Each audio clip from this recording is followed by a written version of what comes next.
안녕하세요. 오늘은 미국의 최신 ADP 비농업 부분 고용 변화 데이터를 한번 보겠습니다. 이 수치가 시장에 어떤 의미를 줬는지, 그리고 앞으로 금리 전망에는 어떤 영향을 끼칠지 차근차근 알아가 보겠습니다. 일단 ADP 민간 고용은 미국의 대형 인사 급여 관리 회사인 ADP와 스탠퍼드 대학의 경제학자들이 공동으로 작성합니다. 민간 기업만 포함되고 정부 공무원 같은 공공부문 고용은 제외됩니다.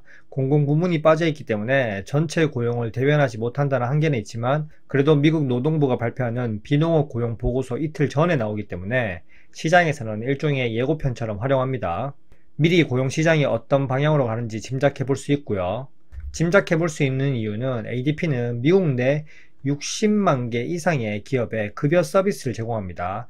따라서 근로자들의 실제 급여 지급 데이터를 집계해서 보고서를 작성하기 때문에 설문조사가 아니라서 실제 급여 데이터라는 점에서 큰 강점이 있습니다.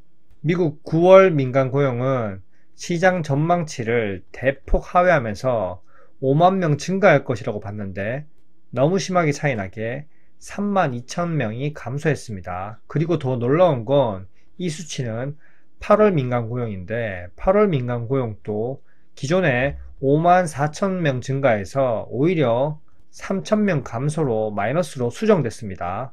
ADP에서 설명하기를 북미 산업분류 체계 데이터에서 많은 누락이나 비공개 값을 포함하고 있었기에 이렇게 대폭 수정된 거라고 말하고 있습니다. 하지만 중요한 건 이렇게 단발성 이슈가 아니라 추세적으로 고용 둔화를 보여주고 있습니다. 자세한 세부 수치를 전월과 비교해서 한번 보겠습니다. 렛츠고! 상품 업종별로 한번 보시면 천연자원과 광산은 8월 대비 9월에서도 4,000명이 증가했고요. 하지만 건설은 1만 6천명이 증가했었는데 이번 9월달은 5,000명이 감소했습니다. 그리고 제조업도 2,000명 감소하면서 감소세를 이어가고 있고요. 그리고 서비스 부분에서 한번 살펴보면 무역, 운송, 유틸리티는 여전히 8월 대비해서 9월도 7,000명이 감소했고요. 그리고 정보 부문은 7,000명 증가였지만 3,000명 증가로 증가폭이 둔화되었습니다. 그리고 금융은 오히려 더 많이 하락하면서 9,000명이 감소했고요.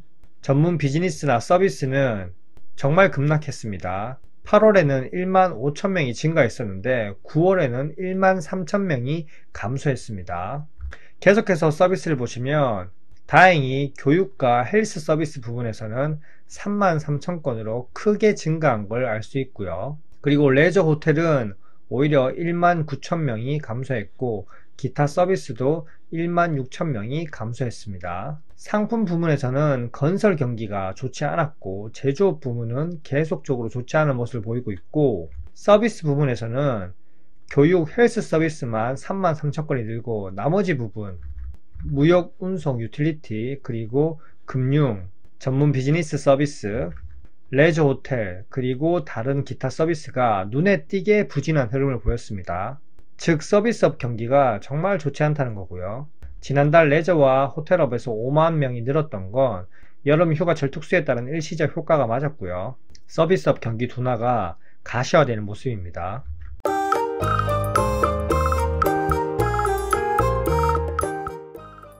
그리고 기업 규모별로 한번 보시면 8월에는 소기업이 1만 2천명이 증가했는데 9월에는 소기업이 4만 명 감소로 바뀌었고요. 그리고 8월에 중견기업이 2만 5천명이 증가했었는데 다시 9월에는 2만 명 감소로 바뀌면서 드라마틱하게 바뀌고 있습니다.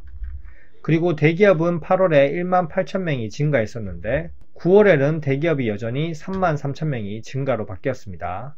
대기업들은 마진으로 감내하면서 버티고 있지만 중견기업과 소기업들은 직격탄을 맞고 있고 버티지 못하는 모습을 보여주고 있습니다. 즉 고용시장에서도 양극화가 진행되고 있다는 의미고요. 미국 경제가 아무리 강하더라도 미국 고용주들이 채용에 신중을 기하고 있다는 걸 더욱 입증해주는 자료입니다. 그러면 ADT 고용지표가 연준에 어떤 영향을 주느냐? 만약에 예상보다 높게 나오면 노동시장이 탄탄하다고 인식하면서 임금 상승으로 이어지면서 인플레이션 위험이 다시 올라옵니다. 그러면 연준은 금리 인하에 소극적일 수밖에 없고요. 반대로 이번 9월처럼 낮게 나오면 노동시장 둔화 신호가 명백해지면서 경기 둔화 우려가 가시화되고 연준이 금리를 내릴 수밖에 없는 상황이 됩니다. 이번 결과는 명백히 두 번째 시나리오고요. 9월에 고용이 급감하고 8월에 수정치까지 마이너스로 다시 돌아서면서 시장에서는 즉각 연준의 금리 인하 기대감이 커졌고요. 정리하자면 9월 ADP 민간 고용은 예상보다 훨씬 나쁜 수치였고, 그리고 8월 데이터까지 감소로 돌아서면서 고용 둔화가 구조적으로 나타나고 있다, 이런 인식이 확산되고 있습니다. 결국 연준이 금리 인하할 명분이 되는 거고요.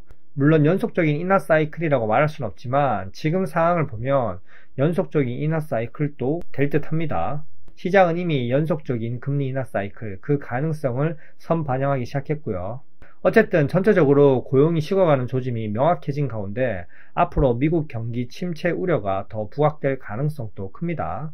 현재까지 내용이 괜찮으셨다면 구독과 좋아요 부탁드릴게요. 안녕.